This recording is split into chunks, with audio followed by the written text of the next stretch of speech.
Hi, my name is Hector Sanchez, Youth of the Year for the Excelsior Clubhouse. I've been attending the club for 8 years. To me, the club is my second home and family. My favorite activity is playing flag football with the kids and watching them show off their skills and passion for winning. I'm most proud of becoming team staff and being able to give back to the club. I am seen as a leader and a role model, and I'm happy to say that the club has played a big role in getting me here. I know with the help I received from the Boys and Girls Club of San Francisco, I'm going to have a career that I truly enjoy and be successful at anything I put my mind to. That was my dad's way of getting my attention. Hector, want to come to work with me? I'd hear that about once a week, mainly on the weekends. It all started in 2003. I was 8 years old, and that was the first time I ever went to work, and it was with my dad. Little did I know at the time, but I was developing a work ethic and getting hands-on experience that I would carry with me for the rest of my life. Hello, everyone. My name is Hector Sanchez, Jr., and I am Youth of the Year for the Excelsior Clubhouse. I am 17 years old and a senior at Philip and Sala Burden High School. I had been a regular member at the Excelsior Clubhouse since I was 7 years old, but it was during the 2010 school year when I was working through the Mayor's Youth Employment and Education Program where I got the opportunity to get an internship at the club. I couldn't believe it. Finally, I could give back to the club. It was 8:05 on the dot when I heard the whistle. Instantly, I ran downstairs to see what he wanted. My father ran his own business called Hector's Hauling, so he says to me, "You want to come to work?" I replied, "Of course." He goes, "Get ready, we're leaving in 5 minutes." I ran back upstairs, slipped my shoes on without tying them, and jetted back down.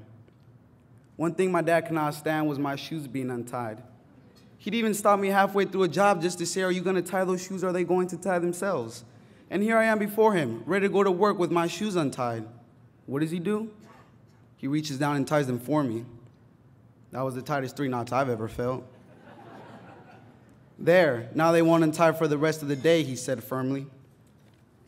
When we arrived at the job, I noticed we were somewhere off Sanchez and 23rd at a big white and yellow house. The owner of the house says to me, "You here for the job?" I replied, "Yes." He goes, "Let me show you what I got." He had a pile of construction debris the size of 3 pitching mounds stacked on top of each other and 5 big garbage bags. He says to me, "So you like to work with your dad a lot?" I replied, "Yes, I do."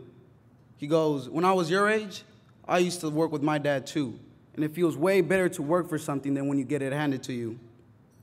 As soon as the price was agreed on, boom, I get to work. We worked for an hour and a half, and finally we loaded up the truck. As my dad was putting up the tailgate, I grabbed the broom and a dustpan and started sweeping the leftover sheetrock and sawdust all the way out to the street. As we were about to pull out and leave, the owner pulled me inside and said, "You're a good kid. You went above and beyond of what was required by you sweeping all the way out to the street. I appreciate your hard work. Here's a $50 tip." In that moment right there, I realized that people do recognize my hard work, but I just might not see it. I liked working with kids at the club. I'd even try to give them little tips and tricks since I was playing baseball for my school at the same time. Whatever the coach taught me, I taught the kids. And when game time came, there was no better feeling than seeing the kids putting everything into play. It was the little things that drove them to a successful season, like remembering to line up their knuckles when batting, bending their knees and flattening out their swings. And when they did the little things, good things happened. The club noticed my hard work and dedication, so I was asked, "How would you like to work for us and become a team staff?" I was speechless. Once again, hard work paid off. I was more than glad to accept the team staff position. The skills I learned working with my dad collided with the experience I gained at the Excelsior Boys and Girls Club. It was there where I was able to discover that I'm not working just to work. I am working to find a career that I would enjoy doing for the rest of my life. And with the strong work ethic I gained from my dad and the experience that I gained from the club, it became clear to me that at the Excelsior Boys and Girls Club, my great future starts here. Thank you.